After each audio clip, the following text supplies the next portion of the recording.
All right, Josh Dueck, brother, welcome, welcome. It has not been very long, to be honest with you, since we had our sales call, and things have progressed very nicely. But before we dive into all of that, um, would you just be able to introduce yourself to people, tell them a little bit about what it is that you do, how you help people, etc.? Sure. So I have a coaching business that helps marketing agencies get more clients. And basically, I was struggling a lot with sales. Obviously, I booked a lot of appointments and closed not a lot of appointments. Um, so that's, I guess, a little bit of an intro, if that suffices. Yeah, it does. It does. You are a very interesting prospect to speak to because you're in the dream situation of most people. Like you have an unlimited number of appointments coming into your calendar. But as you said, obviously you were struggling with the sales side of things. So I want to just take this back quickly to when we first had a conversation. I guess in terms of sales, what were some of the main problems that you felt like you were facing? Was it specifically to do with line of questioning, to do with the pitch? Was it more so with objection handling? Where did you feel like you were struggling the most? Um, I don't know. I felt like I was just struggling in general. I now in hindsight, I can see that I think the biggest shift was the pitch. And then the objection handling was probably the second to that. So I would say those the biggest two. But I think the main thing was just not even knowing what was going wrong. Okay, cool. So let's dive into that in a little bit more detail then. So in terms of the pitch, why do you feel like that was creating problems for you? Why do you feel like that was causing you to not close at the, close rate you wanted to?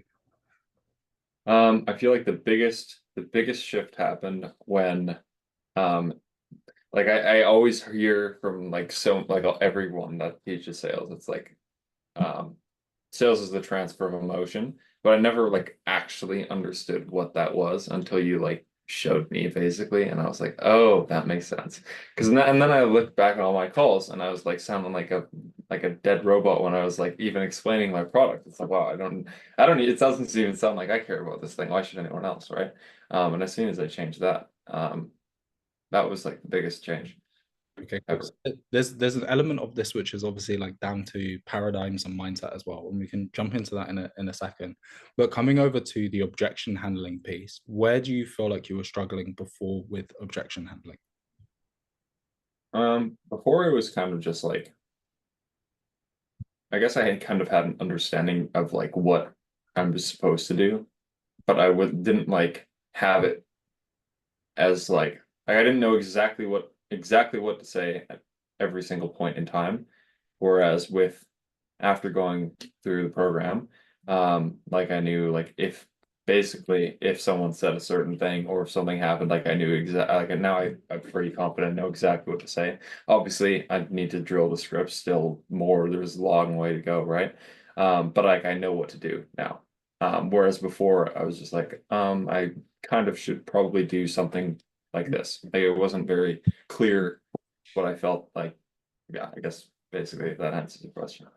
Yes, it does. It's interesting because I think once you start noticing, once you start noticing that every single call is the same, like it's very hard to go back before that. But it's so obvious. There's small things that the prospect will say time and time again on calls that point you in the right direction. And if you're not engaging, and this is where we kind of dive into more of the theory, right? If you're not engaging in active listening and really being involved in the call, then you miss those moments and then you don't really know where to guide things. Okay, cool. And just to come back to the whole mindset or the paradigm piece, at that stage, do you feel like you had any issues with paradigms, with mindset around sales, or did you feel comfortable? Did you feel confident in kind of how you were approaching the calls? Um, I mean, obviously I knew there was something missing. Um, like I wasn't one of those people who was like, I need a script. Like I knew it was more than that. I guess I didn't know like it's kind of hard to like pinpoint like this is my paradigm shift is what's missing here, right? But I knew that there was something missing for sure. Cool. All right. So when we first spoke, obviously I knew you from before this, right? I'd done some coaching for Charlie. You'd gone to some of those coaching calls, and your close rate was fluctuating quite a bit. Like it had been quite up and down. So can you give us a little bit of clarity around what your close rate was looking like before you got started, what your monthly recurring revenue was looking like before you got started as well? Yeah. So I guess on average, um, I mean, that's the thing, right? The average is like so like never even happened. But like one month I would close at like 7% and then I would make like 10K. And then the next month I was closing at like 23% and then I made like 36K and then it was just like a roller coaster. I think the month I joined you, that was at like 6 to 7% range. Um, yeah, so it was everywhere, all over the place. Okay, cool. How do you feel like that was having an impact on the business, kind of being in that position? And obviously, you made a nice post the other day talking about not having to worry about those kind of problems anymore. But how was that being in that position where there were these massive fluctuations, not only just in your close rate, but also in the capital that you were collecting? Um, yeah, it was just like, I mean, obviously it was tough to, I don't know, it seems like a while ago now. Um, I guess it was only like five months or so. Um, but yeah, it was just it's it was, I mean, at some points, and I think I told you this like in August, like it was almost getting scary at one point because I had like 1.5 months of expenses in my bank account and I was like fucking a little bit scary. So like it, and then I would make the money and then I would like, okay, now I have money I can invest and then like nope. And then yeah, it was just a mess. So Yeah, because I think in August that's when you'd closed at like 6 or 7%, and you were yeah, doing the pretty. July was 7 and the August I did like 12, but it was still only like 3 deals. So yeah, Okay. it was and yeah. Okay, so obviously I can assume why you booked in a call, right? Like you wanted to improve the sales side of things. But why is it that you wanted to have a call with me specifically? Because obviously there's tons of people in this industry. There's tons of people who can teach you sales training. If I'm not mistaken, I think you've done other sales trainings before. Yeah. Perhaps you could talk a little bit about those past experiences, but also why did you want to potentially work with me? Yeah. Well, I guess there's a couple reasons. Like I've worked, maybe not worked with is a very good term, but I've had like bought the courses of all like the super well-known people like Jeremy Miner, Cole Gordon. Obviously, I bought Charlie Morgan's thing as well. But I felt like a lot of well, I guess there's a couple reasons. So number one, I felt like a lot of the way that it was structured, it wasn't like very individual, right? Like I never actually got to be on a call with one of those people to actually help me, right? And then I think like with one of them, it was like there was a group coaching call, and there was like literally there was 50 people in the call, and it was not helpful at all. Um, so that was number. And number two is like you already helped me before in like some capacity, not like obviously as much as actually like being inside of your program specifically. Obviously, like you were a coach in Easy Grow, right? So and I think like obviously like when because you were your first, I think I don't know, I was maybe like the third client or something. But having that more like actual more of a I guess how do you say it? Like obviously you're launching something, I had more access to, right?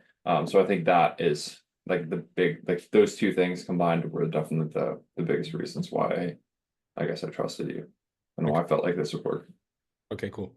So I think at the time, and I may be wrong, at the time that I spoke to you, the goal was to get the business to 50K monthly recurring revenue, which was not long ago because I launched in August. We're now in November, so Yeah. it's about like 3 months, right? It's been 3 months since you've been in the product. Josh, tell everyone, what did you do last month? How much money did you make, man? Yeah. So last month in October, this is November 1st right now. October we made 56K and then I closed another one this morning.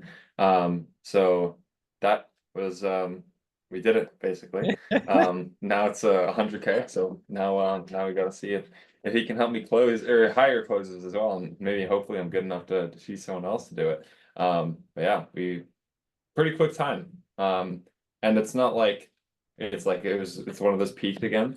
In September we also did 36, and August, that was obviously when I joined. So I mean it's upward trajectory really since then. Like I joined Jack at 7%. Next month was 13. Next month was 21. Next month was 26.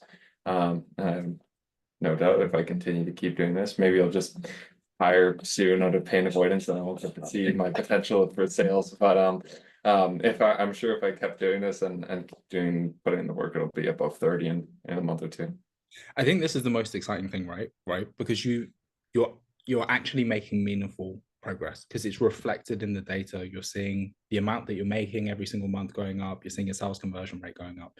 So let's kind of talk more a little bit about the products then. Why do you feel like you've been able to have that shift? And I know that's quite a difficult question because it's so vague and there's probably tons of different things. But I guess what are the top three things then that you feel like have really moved the needle for you in terms of getting yourself to the point where you're making north of 50K and your close rate is where you want it to be? And obviously we'll continue to push it up, but Yeah. Well, I think the biggest thing is just the actual calls with you. Like by far that's been the most helpful thing. Obviously like the product and everything like that is really good, but I think being able to, and then I do this everywhere, like every single part of my business, I always try to learn from someone who's better than me. And if I do exactly what they do and just drill that, and obviously it's more drilling in sales than anything else, right? But just doing exactly what someone's doing that is already doing what you want to do, like you will, like that's the main thing. So to be able to ask any questions and to be able to get like to be able to have someone diagnose the actual problem, because one thing to not have something working in the business, but it's another thing to actually know why it's not working. I think that's been the most helpful thing. And obviously the scripts have been super useful, like the objection handling scripts, because I can just like sit down for an hour and just like learn everything. I think that has been really helpful to do that, and I think I should have just been doing that anyways, even with like it's at least some kind of a script. And I think I just woke up and once I started definitely trying a lot more when I started working with you, and I think that's just I don't know, I was being an idiot before or something like that, but I like having that, like having the environment to be able to do that in is super helpful with the scripts and with the role play calls and all that stuff. yeah, that is something actually that has been interesting for me as the founder, product owner, whatever you want to call it, is the community aspect, right? Because you guys are so fucking competitive in there. You're Yeah. always trying to one up each other, but it's in a healthy way, which is good to see. But yeah, bro, like again, I know that I said this to you earlier on today, but I'm so proud of you and I'm very impressed with what you've managed to accomplish in such a short period of time. I have no doubts, like literally none, that you're going to break 100K. It's just a case of when. So I'm excited to see that happen as well. I guess really the last two questions that I would have for you are this, Josh. First one would be, if you were to be speaking to somebody who was sitting on the fence, right, and they weren't sure about whether or not they should do this, what is it that you would say to them?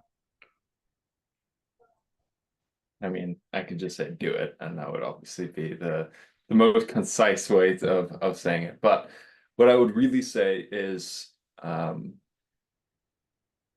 like you have access to someone who's literally like the top closer on one of the most successful info product companies like in the world, honestly.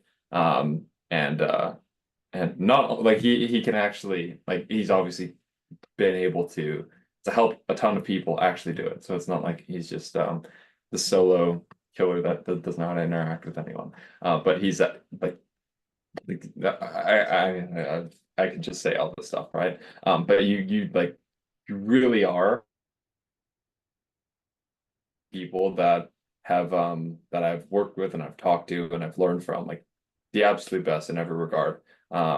Because of the fact that um because of the fact that you've just done it for so long and you've trained a ton of people as well.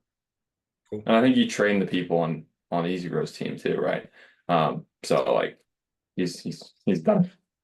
So I would say if you don't do it, I am sorry for you. Cool. And last question I have is there anything else that you want to bring to the table that maybe I haven't brought up? Honestly, not really. Other than the fact that if you actually do decide to do this, and not just like decide to, because there are some people that will like put like a little bit of effort into it, like they'll buy the thing and they're like, oh, I did this and now I'm successful. But if you actually like if you combine a disgusting work ethic with a like the right information, you can, even if you are a person who is like me, like I can like hardly able to communicate on this thing without stuttering.